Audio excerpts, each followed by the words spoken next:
Untuk pertama kalinya dalam 4 tahun Enea Bastianini memulai balapan kejuaraan dunia dari grid pertama.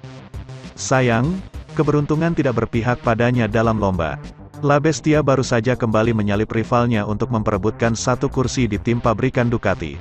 Jorge Martin, ke posisi ketiga pada lap kelima ketika mengalami masalah dengan roda bagian depan. Kami balapan dengan baik, saya dapat memacu kecepatan saya dan membuat beberapa jarak dengan Pecco Bagnaia serta Jack Miller untuk mengontrol suhu ban depan, ujar Bastianini setelah balapan, di situs MotoGP. Dengan manuver Jorge Martin yang agak bodoh, kami kehilangan waktu, tetapi saya menyusulnya lagi setelah itu dan memacu ritme saya.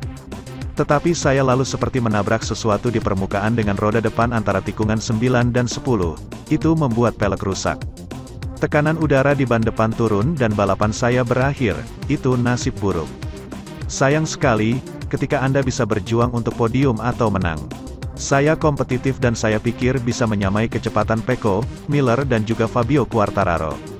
Hal seperti ini terjadi, namun kami akan kembali lebih kuat pada balapan berikutnya. Tambah pemuda Italia tersebut melihat ke depan guna menghadapi Grand Prix kandang di Misano 2 pekan mendatang.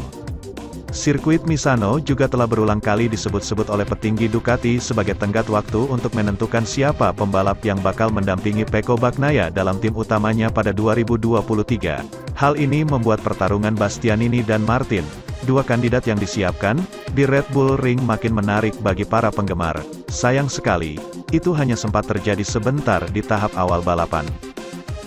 Sementara itu, Francesco Bagnaia mulai mendekati perolehan poin Alex Espargaro, sembari menjaga peluang juara dari Fabio Quartararo setelah menangi MotoGP Austria. Pemuda yang akrab disapa Pecco itu benar-benar dalam momentum tinggi usai cetak kemenangan di Assen. Meski kemudian libur musim panas sebulan lebih, kecepatan sang pembalap justru sama sekali tak mengendur. Tampil dominan dan konsisten, seperti yang diperlihatkannya pada Grand Prix Belanda dan Inggris. Bagnaia tidak tersentuh selepas start ketika berlomba dalam GP Austria, Minggu, tanggal 21 Agustus tahun 2022.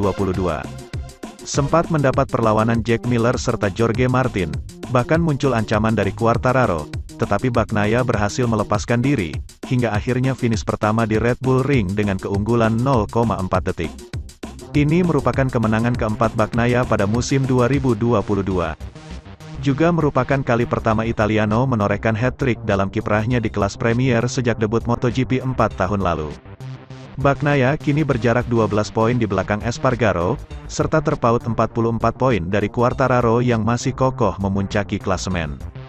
El Diablo sekarang mengemas 200 poin, sedangkan Espargaro mengumpulkan 168 poin. Johan Zarco mengambil alih peringkat keempat berkat keberhasilan finish kelima, menggusur Enea Bastianini yang turun ke peringkat ke-6 lantaran alami DNF karena motornya bermasalah di Red Bull Ring. Sedangkan peringkat kelima ditempati Jack Miller. Pembalap Ducati ini berhasil mengamankan podium ketiga, usai berduel melawan Jorge Martin hingga lap terakhir. Adapun, rivalnya itu menempati peringkat ke-9, 87 poin. Brad Binder tetap menghuni peringkat ke-7, yang mana perolehannya bertambah menjadi 107 poin. Diikuti oleh Alex Rins, 92 poin, serta melengkapi 10 besar adalah Miguel Oliveira, 85 poin. Maverick Vinales melorot turun ke peringkat 11 setelah hanya mampu finish P13.